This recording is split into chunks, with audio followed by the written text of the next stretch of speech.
Da da da da da da da da da da da da da da da da da. Welcome back to disenFRIENDSchised. I'm Karen Bulinski Mathison of The Naked Grief, identifying disenfranchised grief one episode at a time through the lens of friends. Today I'm breaking down season 1, episode 6, the one with the butt. The title makes it sound like it's just a goofy episode of Joey being a butt double, but underneath the comedy, this episode is about 3 grief threads that hit a lot of people in real life. The grief of a missed future when you thought you were finally getting your big break, the grief of wanting commitment with someone who only wants access, and the grief that hides inside control when being organized isn't a personality trait, it's a coping strategy. So the episode starts with all of the friends attending Joey's musical Freud! Exclamation point. It's bad, like painfully bad. And Phoebe says the thing everyone is thinking, and everyone stares at her, and she has to backpedal.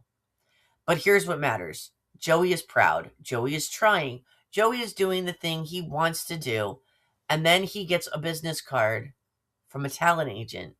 And that card brings hope. It's the feeling of finally someone sees me. And soon his agent gets him a role in an Al Pacino movie. Yeah, I mean, that's pretty big, right? This is the dream. Except the role is Al Pacino's butt double. And Joey's a little uncomfortable. He's embarrassed. He's trying to act like it's fine, but it's not. And the friends make all kinds of jokes. He's like, this is a big break for me. And this is disenfranchised grief. The grief of being offered an opportunity that's technically not a win, but and emotionally may feel like a loss because it's not the role you imagine. It's the respect that you want or the future that you picture. But it is a break.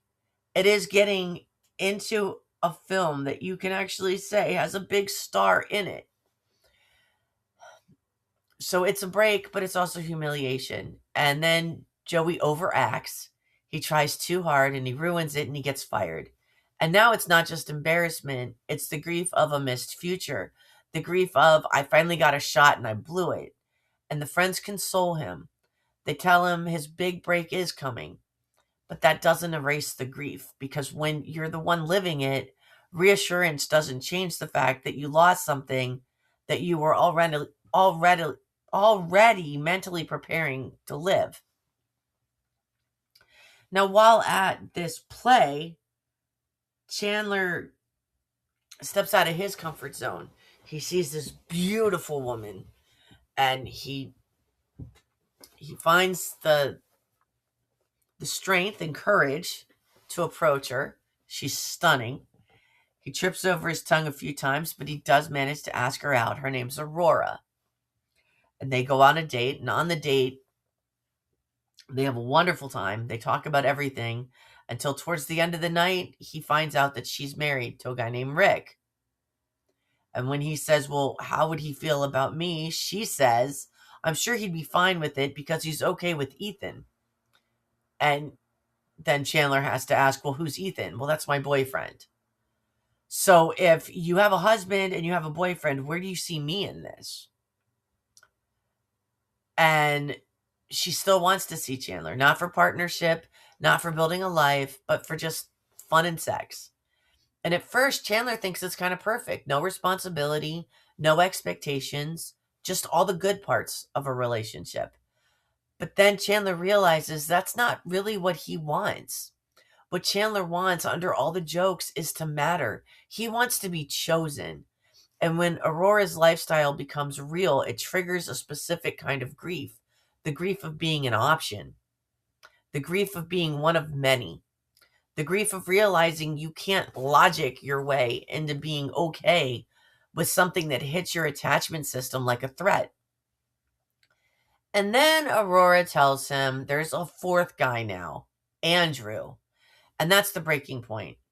Chandler isn't just losing Aurora, he's losing the fantasy that he could keep it casual and still feel secure. He's grieving the version of himself that he wishes he could be. the guy who can do no strings without it costing him. And so they break up, and Chandler has to sit with grief of wanting more than someone is willing to give. He also has to sit with the fact that he is grieving even though he's the one who chose to end it. And he does mention in the episode that it bothers him. And then we start to really see Monica's control, and her OCD and her organization start to really come into play more, with the friends even pointing out things and how she uses control as coping.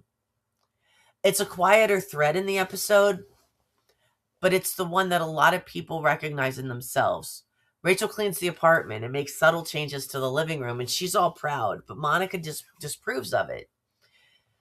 Not because the apartment looks bad, but because it's not the way Monica wants it organized and in order. So the guys start calling out flaws and teasing Monica, and Monica tries to play it off. She tries to prove that she can be relaxed.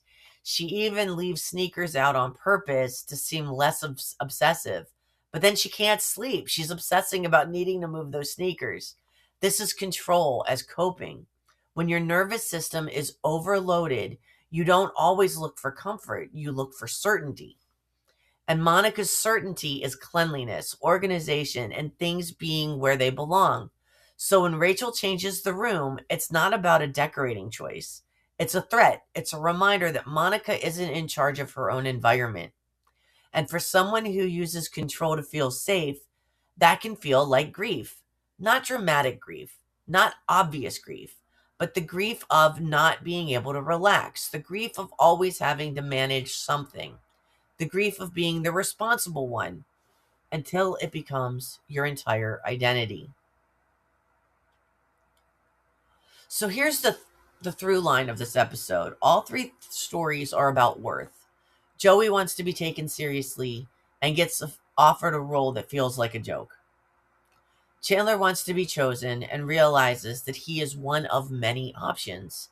And Monica wants to feel safe and realizes how fragile her safety really is. And when worth feels threatened, people cope. Joey overcompensates. He tries to have his butt show different emotions and reactions, which gets him fired. Chandler intellectualizes and tries to rationalize what he really wants and does what his heart space needs him to. And Monica works to control. None of these are bad. They're just what people do when they're trying not to feel the grief underneath. So yeah, this episode's funny, but it's also a lesson in how grief shows up when nobody dies. The grief of a missed future, the grief of being optional, the grief of needing control to feel safe. So when naming that grief, we see missed future grief, humiliation grief, commitment grief, being optional grief, control of coping grief, and worth wounds. Some coaching opportunities for all of these characters would go a little different. I think Ross does a really good job of coaching Joey about how you don't just get one big break. And even though this felt like it was the right one, your right one will come and it won't feel like it's a compromise. Chandler kind of coaches himself in making the right decision. It doesn't minimize the grief. He does the breakup and he feels horrible afterwards because he misses her.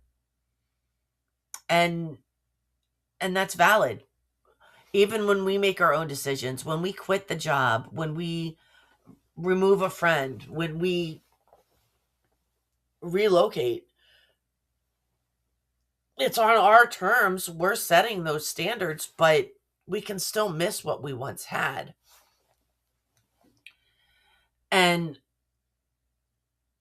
we've only started to scrape the surface on why Monica needs that organization and the cleanliness and to always be that hostess, to always be the one people go to. And her her need, much like Chandler, he wants to be chosen, and so does Monica.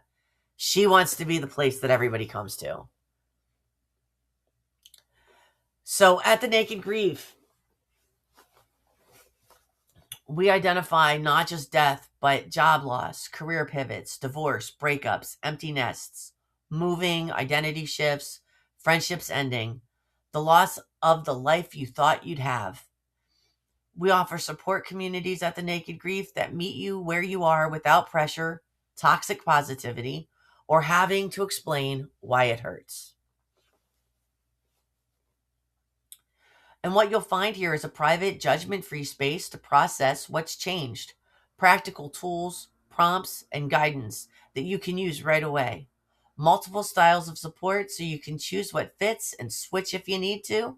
A path to find your footing, one small step at a time. If you're not ready for therapy or one-on-one coaching yet, a support community might be just what you need. There's a lot of free resources too, free downloadable ebooks, checklists, assessments, just so you can kind of not feel so alone. At the Naked Grief, you aren't. So check us out at thenakedgrief.com or tune back in next week for episode 7. Until then, have a great one. Da da da da da da da da da da da da da da da da.